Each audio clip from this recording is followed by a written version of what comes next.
Muy buenas noches a todos. Bienvenido a esta presentación del libro El Rey Prófugo de Portugal, del escritor Alejandro Bovino Maciel.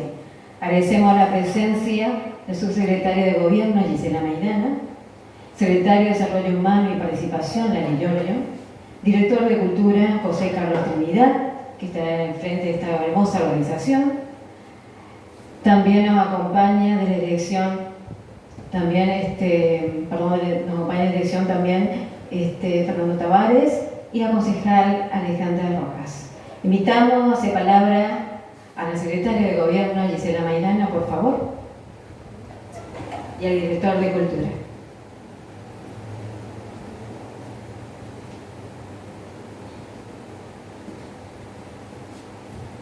Buenas noches a todas y a todos. Un orgullo estar presentando y estar acá con Alejandro, encontrarnos una vez más.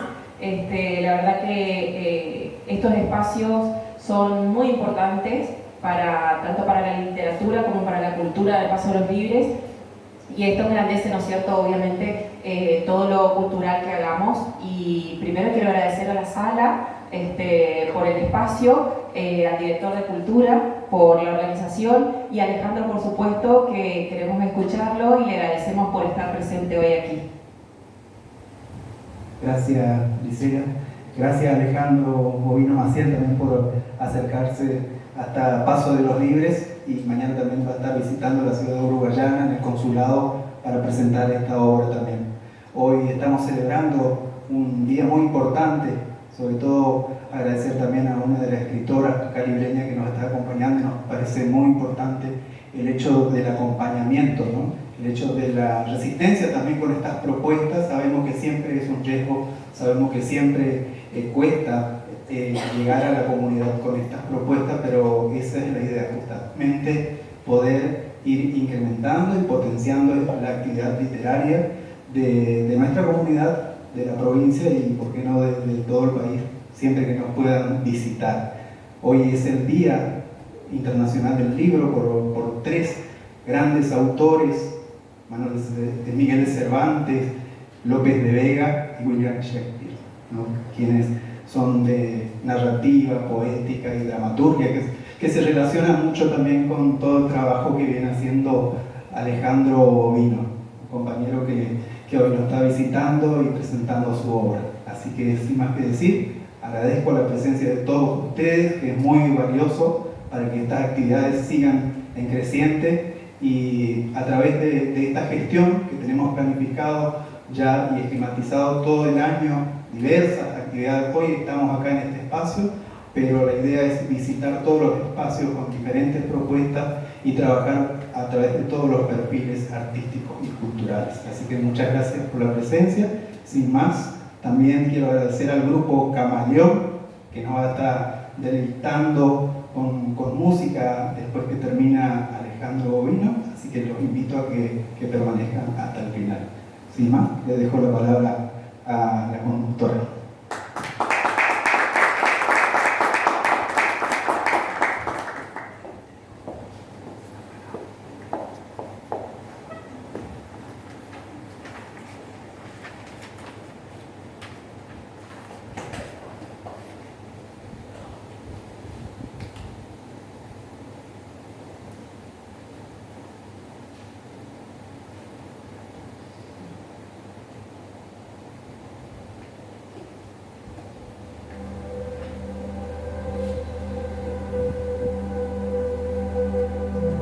El Rey Prófugo de Portugal, 1808. Novela de ficción histórica del escritor Alejandro Bovino Maciel. El nacimiento del reino en Brasil. El 25 de noviembre de 1807, a la hora 15, una salva de cañones anunciaba la partida de la familia real. Las noblezas, las inquietudes lusitanas, con rumbo a las colonias de ultramar, huyendo de las invasiones napoleónicas a Lisboa. 19 navíos de la Real Armada Portuguesa,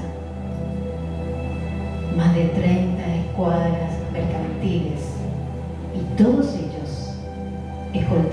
13 barcos de la Armada Británica.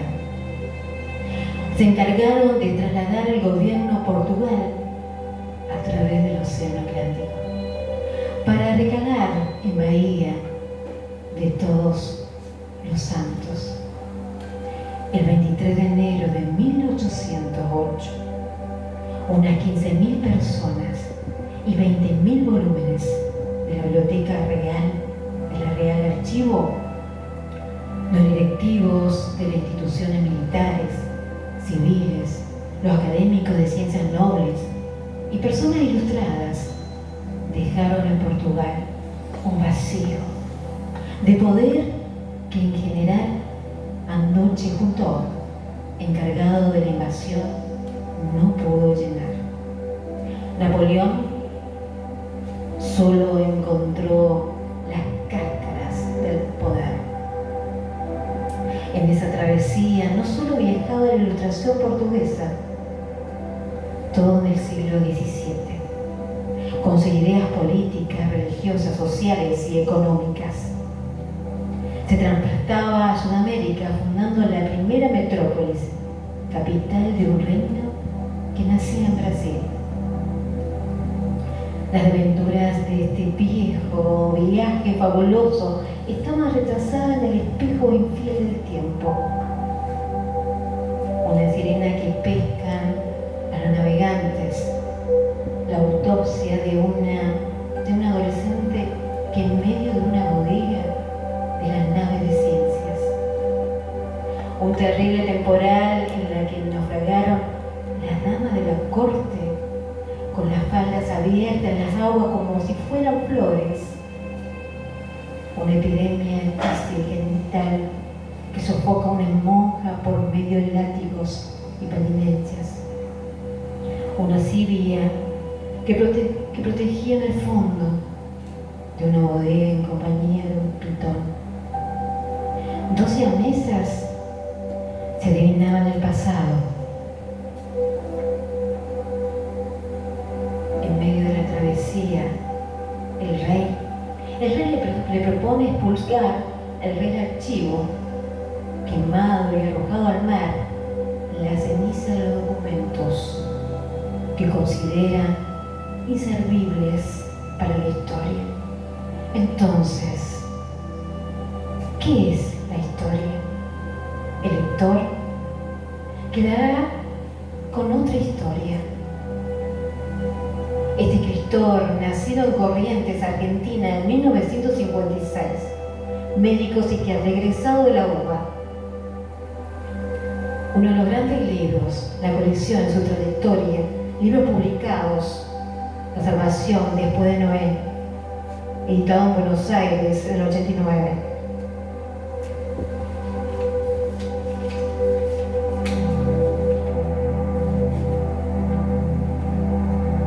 El trueno entre las páginas, La bruja de oro,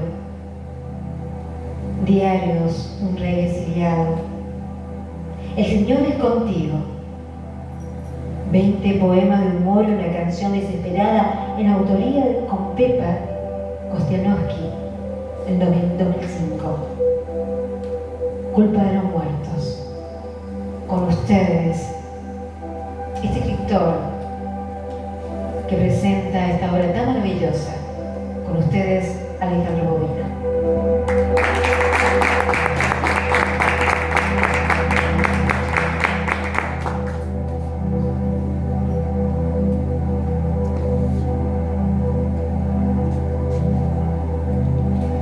Buenas noches para todas y para todos. Me siento muy feliz de estar aquí por segunda vez en Paso de los Libres. Estuve el año pasado para la Feria del Libro y ahora se organizó esto en coincidencia con el Día Internacional del Libro y parece que vamos a estar acompañados después con un grupo musical excelente, pues ya lo estuvimos escuchando y agradezco al intendente Martín, a la Secretaría de Gobierno que está aquí, Gisela, a el director de Cultura, a José Carlos, ¿cómo es que le llaman? Cachacha. Sí, en Corrientes tenemos que cultivar esa costumbre de tener 17 nombres y después nos dicen. Yo tenía una maestra que se llamaba Marta Amalia Galmarini Rosario de los Santos, y le decían Chichi. Bueno, Lotero de Gallino Yancy, ese era el apellido. Bueno, le agradezco también muchísimo a Analía esta presentación, que la ha hecho con esa voz tan bonita, con esa música tan bonita, donde reseñó más o menos lo que trata de contar esta novela que se llama El Rey Prófugo de Portugal. Habíamos hablado con Analía de hacer una especie de diálogo, porque los monólogos suelen ser aburridos. La gente que está escuchando piensa que voy a comer hoy milanesa con papas fritas y con puré, mientras el otro bla bla bla bla bla bla. Entonces, si es un diálogo, creo que es un poquito más fácil de sobrellevar para todo el mundo. Sí, empezamos, ¿no? Bueno. Usted había conocido a un gran amigo de Curuzú, se llama Vega, en el cual usted tuvo un diálogo con su amigo y a partir de ahí comenzó, digamos, a investigar sobre esta historia y me gustaría que usted cuente con sus palabras. Sí, es un poquito extraño que un escritor argentino les cuente a los brasileños cómo empezó su historia, ¿no es cierto? Yo no conozco el caso inverso, no conozco ningún escritor brasileño, y eso que son 200 millones de personas en Brasil, que hayan tomado algún episodio de nuestra historia y lo hayan contado, ¿no? Pero este inicio del reino de Brasil y Algarve en el año 1808, aquí en Sudamérica, es absolutamente original, pensado desde el poder. Nunca ha sucedido una cosa así, porque estuve investigando ni antes ni después. Ramón Vega era un funcionario de la Casa de Corrientes, donde él decía que nada funciona. Estamos hablando de la Casa de Corrientes de Buenos Aires, ¿no? Que es una oficina de delegación del gobierno de la provincia. Él era de Curuzú, Cuatiá, pero vivía en Buenos Aires hacía muchísimo tiempo, y me habló en 2 o 3 cenas que teníamos con amigas y con amigos de este viaje que se había hecho allá por el siglo, a principios del siglo XIX, en que toda la familia real portuguesa, los Braganza, cruzaron el océano para venir a fundar el Reino de Brasil en Río de Janeiro. Él lo hacía con un dejo así bastante romántico, como una especie de epopeya. Después yo me enteré que no era tan así, porque en el año 2000 se presentó en Asunción del Paraguay, publicado por Alfaguara, una novela que se llama, existe, Los Conjurados del Quilombo del Gran Chaco. Quilombo no es sinónimo de burdel en Brasil, como es para nosotros. Cuando decimos voy al quilombo, todos nos miran mal, porque no es. No obstante, yo tenía un vecino que decía con orgullo, decía, era solterón, decía, yo los jueves no me inviten para nada porque es mi día de quilombo. Nosotros lo respetábamos, los jueves no había invitaciones. Don Totón. Bueno, cuando se presenta esta novela, en Brasil, quilombo quiere decir el sitio donde se juntan, lo que para nosotros sería el equivalente a aguantadero, donde se juntan maleantes, gente que está fuera de la ley, etcétera, etcétera. En plena guerra de la Triple Alianza, estoy casi seguro que ustedes este dato no lo conocen, oficiales de las 4 naciones que entraron en contienda, Brasil, Uruguay, Paraguay y Argentina, dijeron, ¿qué es esta locura y esta matanza? ¿De dónde salió esto? ¿Quién organizó esto? ¿Por qué nos estamos matando entre hermanos? Se apartaron y se cruzaron al Chaco paraguayo y fundaron una comunidad pacífica que se llamó el Quilombo del Gran Chaco. Tiempo después, todas las tropas de la 4 naciones los aplastaron, incendiaron, en fin, los exterminaron, pero existió. Eso lo cuenta un militar inglés que también era funcionario de la corona inglesa, que se llamó Richard Barton, como el marido de Liz Taylor, pero este no era el marido de Liz Taylor, que tuvo varios, pero este no era uno de ellos. Estamos hablando de la época de la Guerra de la Triple Alianza, 1865 a 1870. Bueno, cuando se presenta este libro en Asunción, Los Conjurados del Quilombo del Gran Chaco, el libro estaba articulado con 4 autores. Justamente esa fue la idea, reunir 4 autores de las 4 naciones que participaron en la guerra, para escribir un libro sobre la Guerra de la Triple Alianza.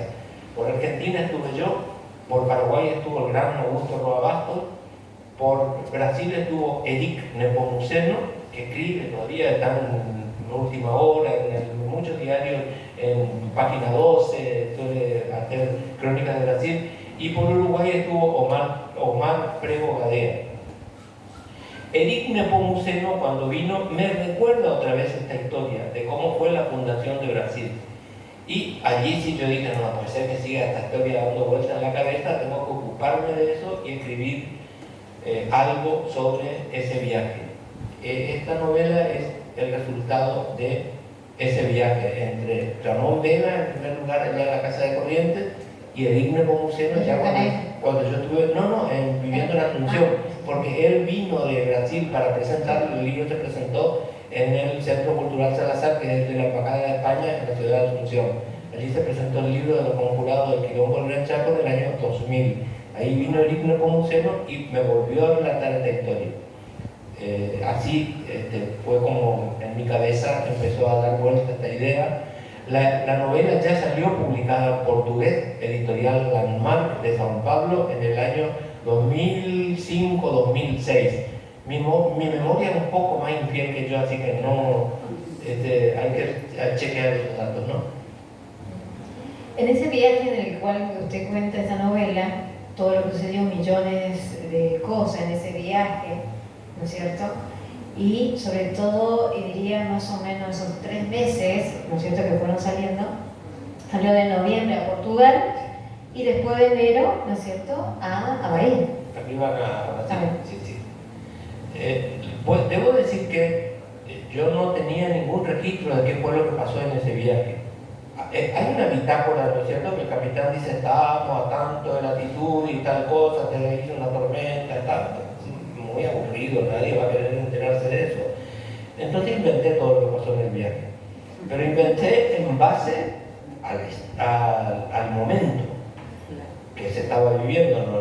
No hago entrar plato volador en ninguna pelotudez de esa, ¿no es cierto? No, estoy hablando de la historia del fines del siglo XVIII, principios del siglo XIX. Estaban bullendo todas las historias, las teorías económicas.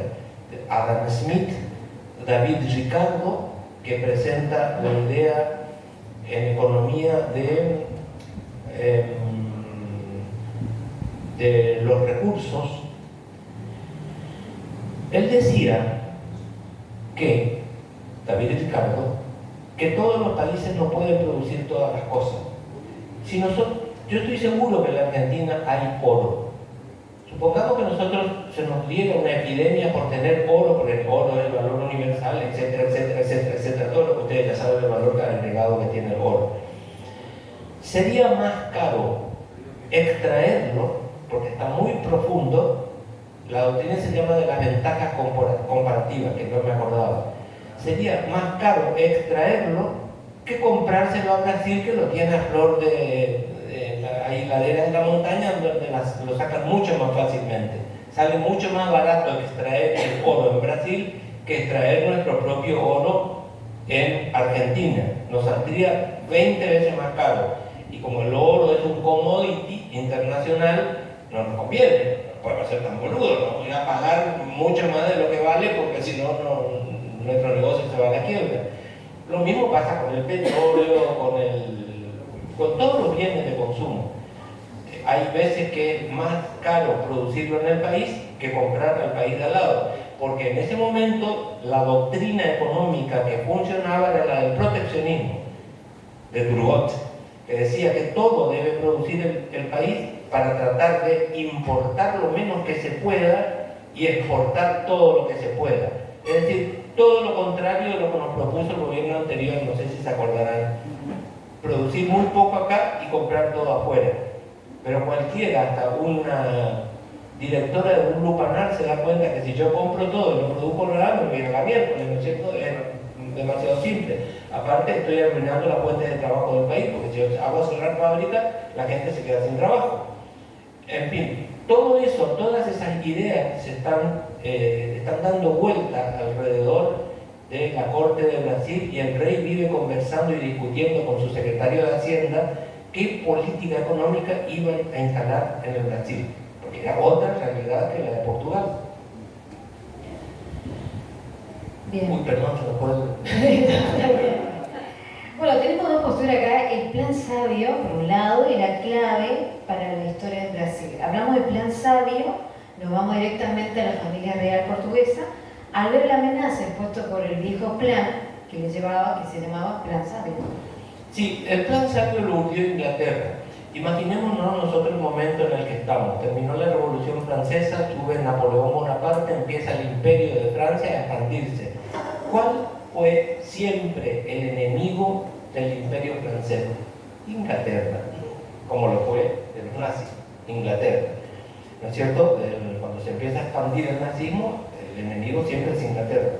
Entonces, ¿qué dicen Napoleón, que no era el hijo de la pavota, que era un hombre muy inteligente? Dijo: vamos a bloquearla.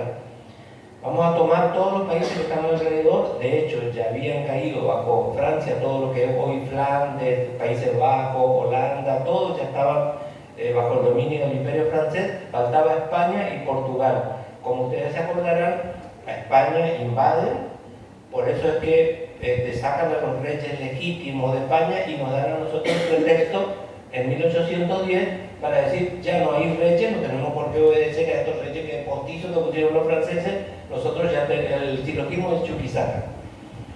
Por otra parte, no sé si ustedes saben también que América no era posesión de España. A ver si nos acordamos un poquito de lo que nos enseñaban en la primaria. ¿Ustedes se acuerdan que Colón andaba por todos lados ofreciendo el descubrimiento? Se fue para la corte de Portugal, se fue a la corte de los reyes nórdicos, se fue a la corte de Inglaterra, se fue a la corte de España. En la corte de España gobernaban los reyes católicos, Fernando e Isabel. Fernando le dijo: no, esto es un chiflado, que le voy a hacer caso, nada. Isabel le dijo: no, yo no quiero escuchar. Viene Colón, le explica su teoría, que no había necesidad de dar toda la vuelta al mundo para llegar de nuevo a comerciar con Oriente, porque ese era el problema, ¿no es cierto?, que estaba haciendo falta pimienta y seda y todos los productos que venían de Oriente, porque en 1453 cae Constantinopla en poder de los turcos y ahí se corta la ruta de comercio que traía de Oriente a Europa. Entonces estaban buscando otra ruta. Colón le dice: vamos a ir para el otro lado, y como la tierra es redonda vamos a llegar, le decía a las Indias. No sabía que estaba América en el medio, eso era todo. Entonces la reina le dice: me gusta su idea, usted es un hombre inteligente y me parece que está seguro de lo que hace. Yo lo voy a financiar. No es el reino de España, era Isabel la católica la que vendió su joya. ¿Ustedes se acuerdan de todo eso? Ella es personalmente la que financia el descubrimiento. Cuando después se descubre y todos quieren ser parte del descubrimiento, un momentito, dice ella: esto es una empresa mía. Yo puse todos los bienes, las carabelas, los hombres, todo salió de mi ganancia.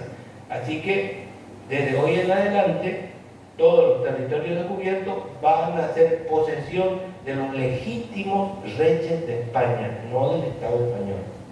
Por eso es que cuando viene Napoleón, los echa a los reyes de España, que eran unos cachivaches como todos los borbones siempre fueron cachivaches. Ustedes no van a encontrar un gobierno como la gente, incluyendo el de ahora. Ustedes lo conocen al rey de ahora, ¿no?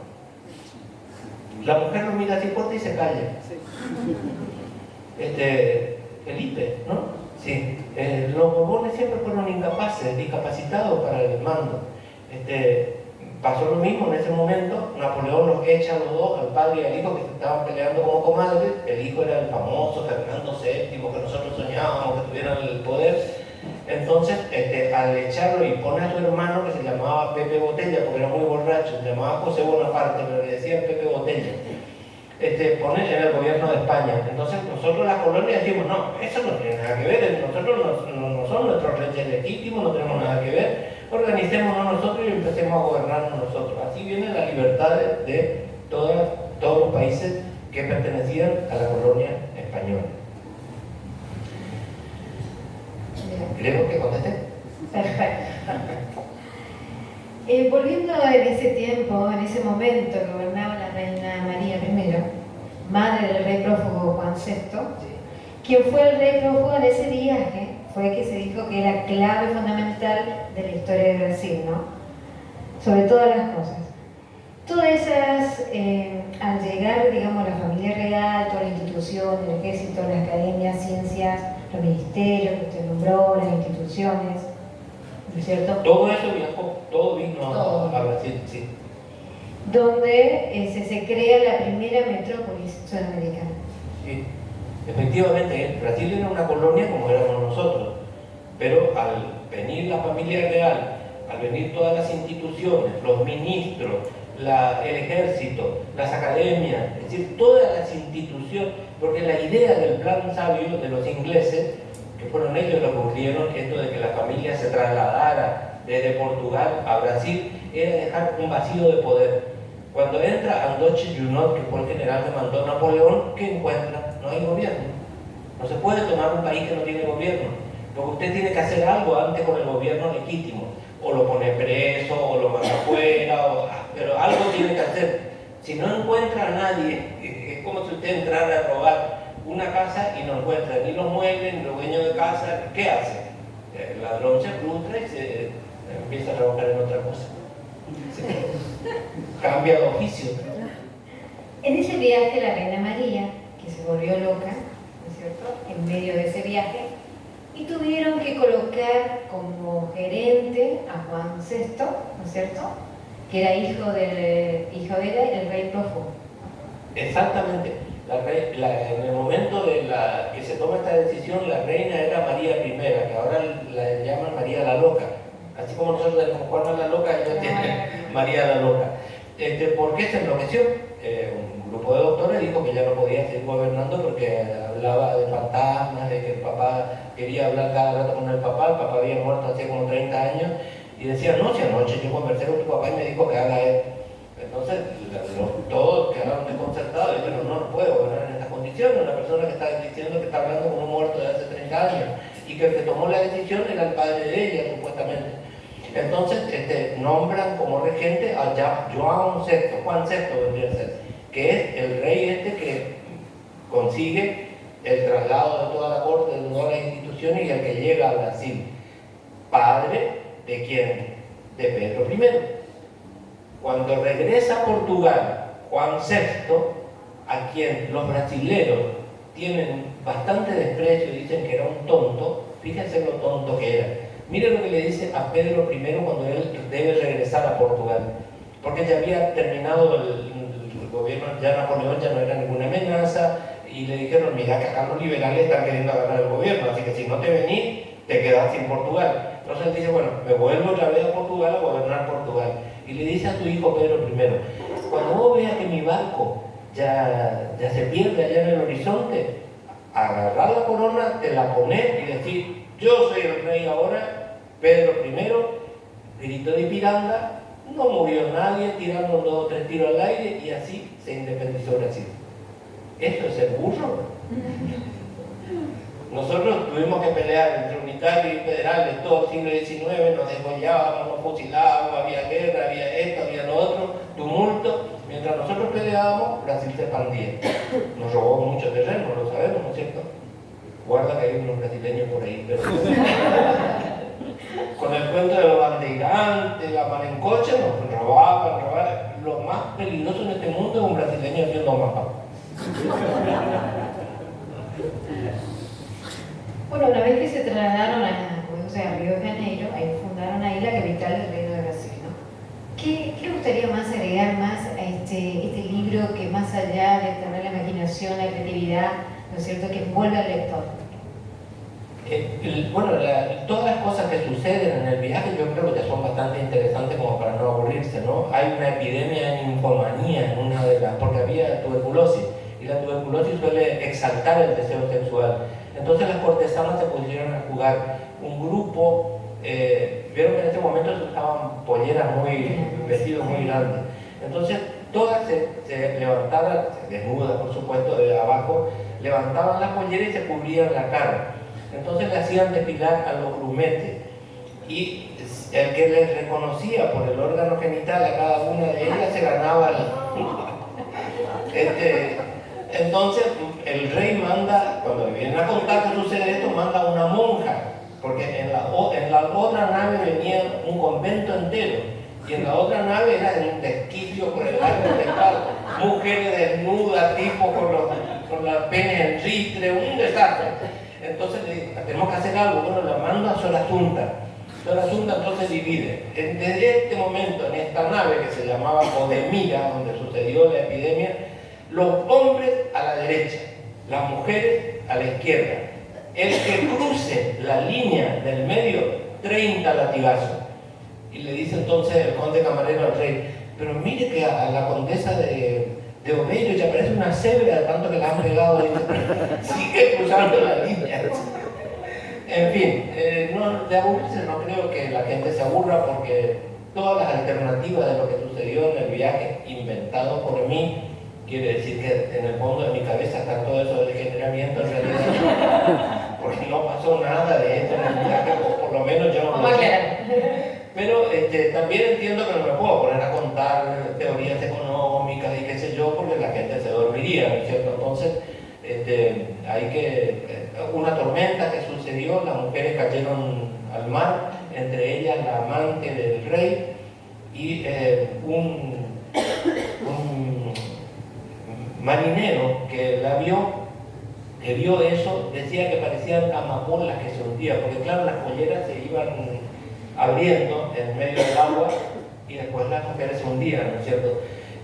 También hay una autopsia de una de las mujeres, una mulata que tenía relaciones también con Joan VI, porque la mujer de Joan VI, la reina, era la hija de Fernando, del rey de España, Carlota Joaquina.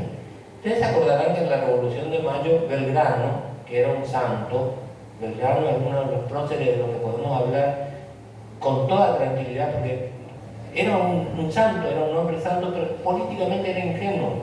Él quería que esta, como era descendiente directa de los reyes de España, viniera a gobernarnos a nosotros.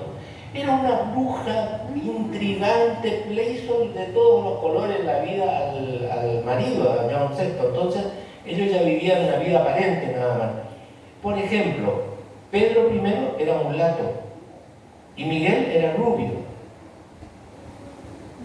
No hace falta hacer una ADN, ¿no es cierto? La reina andaba que primero se le pasaba. Pero bueno, de todas maneras, él andaba con una chica mulata que muere, el rey, su amante era una mulata joven que muere, llevan a hacer la autopsia, abren el cadáver y encuentran que en el útero, por supuesto, estaba embarazada. Pero el doctor Vitalio de Siena, que era el que hizo la autopsia, decide también hacerle la autopsia al feto. Y ve que el feto también era una mujer y que también estaba embarazada. Y que después, otra vez, de vuelta a ese otro fetito, vuelve a hacerle la misma historia. También era otra matriz embarazada. Entonces se pone a pensar que parece que la historia viene ya desde hace mucho tiempo y que acá la genealogía se estaba adelantando también al tiempo. Porque si empezaban a nacer todo en serie, íbamos a tener descendientes del rey como para el siglo XXV. Bueno, en fin, yo creo que con todas esas cosas es como difícil que la gente se aburra o que les parezca que la novela es muy política o solamente habla de poder, que sí habla de poder, la guerra con la religión, porque el obispo quería imponer sus ideas y el rey este era bastante liberal y no creía mucho en el tema de que la iglesia gobernara, ¿no es cierto? Él siempre impuso su poder. Fue el último rey absolutista que tuvimos. El absolutismo estaba de moda desde Luis XV, ¿te acuerdas que dijo l'État c'est moi, el Estado soy yo? Déjense de discutir, carajo, lo que yo digo es la verdad y si les gusta bien, si no vayan a otro país. Esa era la síntesis del absolutismo real. Bien. El rey prófugo de Portugal, 1808, novela de ficción histórica, escritor Alejandro Bovino, médico psiquiatra, así que muchísimas gracias y un fuerte aplauso.